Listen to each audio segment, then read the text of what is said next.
with more is Hatem Dhiab, managing partner at Gerber Kawasaki. Hatem, what do you know about this potential for Amazon buying Peloton and why the e-commerce giant would even make this move? Good morning. Thank you for having me, Alicia.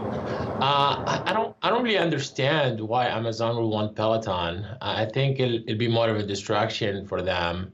They're not in the connected fitness business. I know they have some health initiatives and they were trying to be in the health business, but I don't see why they would want to be in this business. Obviously, Peloton has gone down and is cheaper now, but I really don't get it.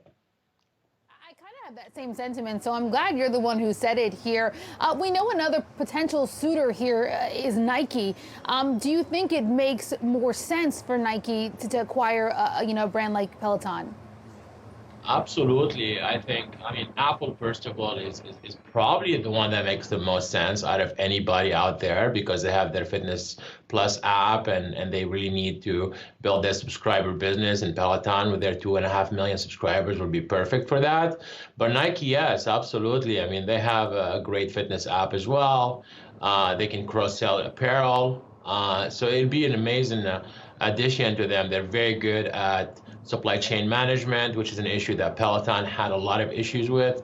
So I think Nike will definitely be a great suitor. And also you won't have any antitrust issue, which will be something that Amazon or Apple will have. Yeah, we're certainly on the same page here. Asia and I, my co-host, were talking about that earlier. In terms of the Amazon Nike debate, we think Nike kind of wins there, but Nike Apple, I think Apple all day, especially for its wearables and kind of the services it provides. Peloton, though, in itself as a company right now, it's been a rough year and a half, right? They've gone through PR crisis after PR crisis, production issues, other ups and downs, especially with its stock.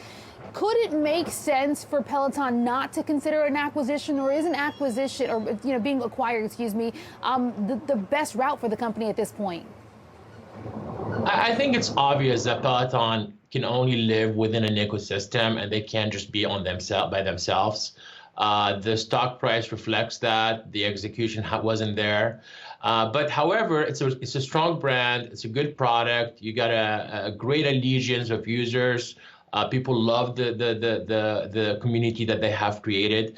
But if it's within an Apple or a Nike or even a Lululemon who bought Mirror, then maybe there is a way for them to grow subscribers and cross-sell and really thrive. However, I don't think that's going to happen by themselves, and it's obvious.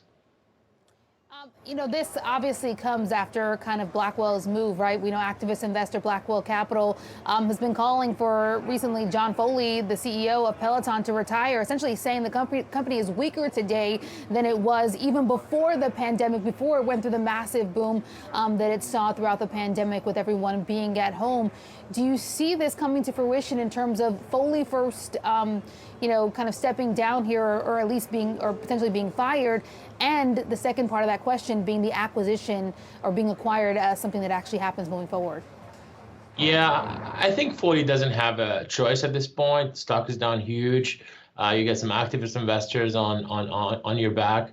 So he really needs to find some solutions and he needs to really kind of get on with it. Now, it's really, do you want to sell at this level where your stock is down 80%? I think that's really the question here.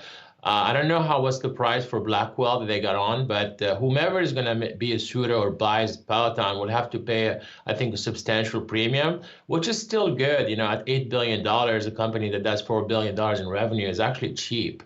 So whomever is going to come in, I think, will pay a nice price, and I think they'll have a great company to work with, or at least subscriber base to work with. Lastly here, Peloton expected to report earnings tomorrow, I believe, after the bell. What are you expecting to hear from the company? We're seeing decelerating growth. They had some issues delivering bikes last quarter. It's been actually a constant issue for them. So we're going to see, the numbers are not going to be very, very attractive, but the stock is up 50% since they announced this news of an acquisition. So I think that's going to help. But hopefully we get some color on these suitors and how's management thinking about potentially combining with another company and so forth. But I don't think the numbers are going to be that exciting.